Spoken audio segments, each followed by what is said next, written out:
Put it into our unsuspecting victim's office.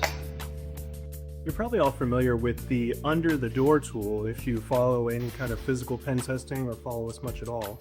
One thing that I'm really big on is making your own tools and not having to go out and buy stuff. So what we're going to do today is we're going to start off with some 12 gauge aluminum wire. We're going to make one and break into some stuff with it. So we're going to take it. We have an under door tool here for reference. You can definitely work off of a picture, and maybe we'll even provide you some measurements too. So let's just take a look. Make sure you unspool your wire correctly. This might be the hardest part if you have wire that's very tangled like I do.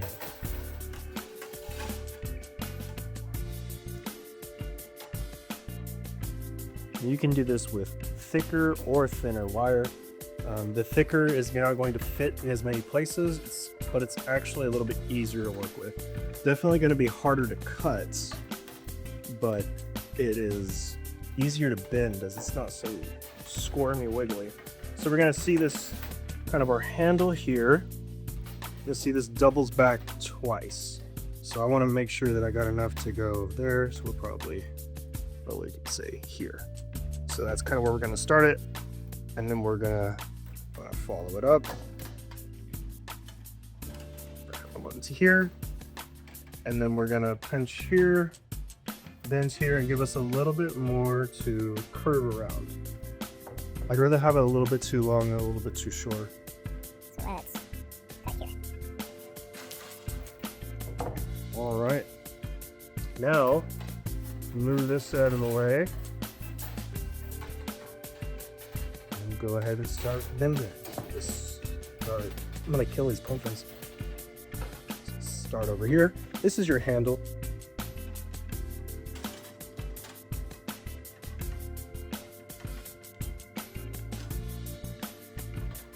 We can trim this up and make it a lot nicer too as we go.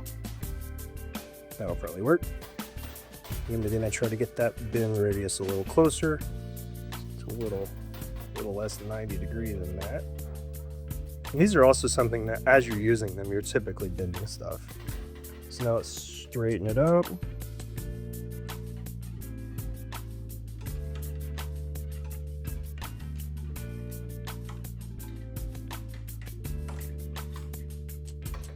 And that's a bit my camera person.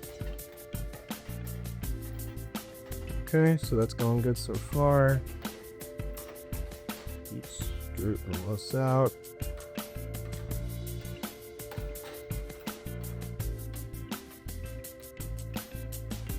So we're pretty close.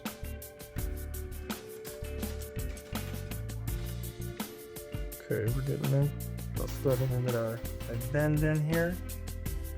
It's going to be about a 90, maybe even a little bit more than a 90 down here. And I'm going to cut a little more off.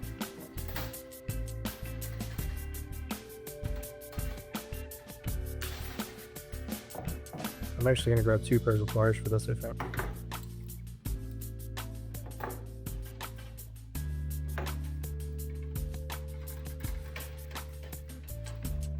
And then do it by hands anyways.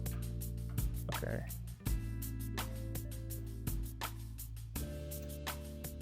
So you don't want to do that I just did there. We bend that. We want to keep that straight. So that's why I said maybe 2 pliers or grab this. Second pair of pliers and try to keep that straight. There, try to get a good bend in this.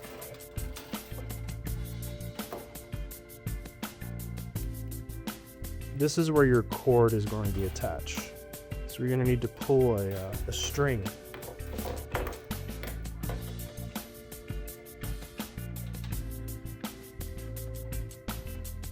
Both will work. We'll cut off our extra. So I guess you can wait to cut off the extra until there.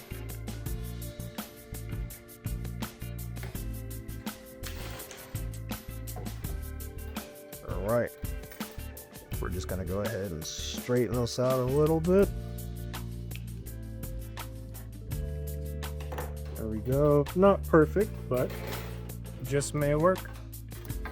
Okay, from here, you're going to attach your cord, your string, your whatever you're using. You can really use all sorts of stuff. So you just want it to be as long as the tool. We'll start from the psycho set as a mark. So we'll say let's straighten it out, and we'll give it a little extra. You don't want it too short, but it's not a big deal if it's too long. So I've washed it up to that. So let's cut here, put a tie here.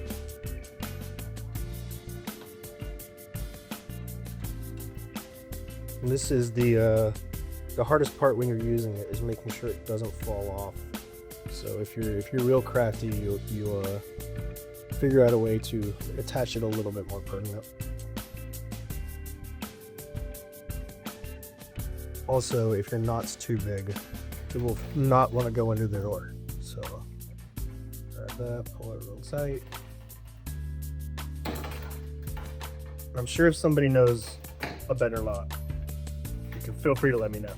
Okay, so now this is we'll straighten it out a little bit more, but we have ourselves a tool that is, what I would argue, probably the most effective tool at breaking into commercial offices and buildings like that. And make sure you're not twisted, or you'll have trouble when you go to pull it. Put it into our unsuspecting victim's office.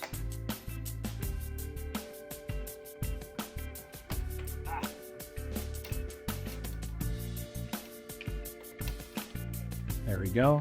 We're gonna get it lined up over here.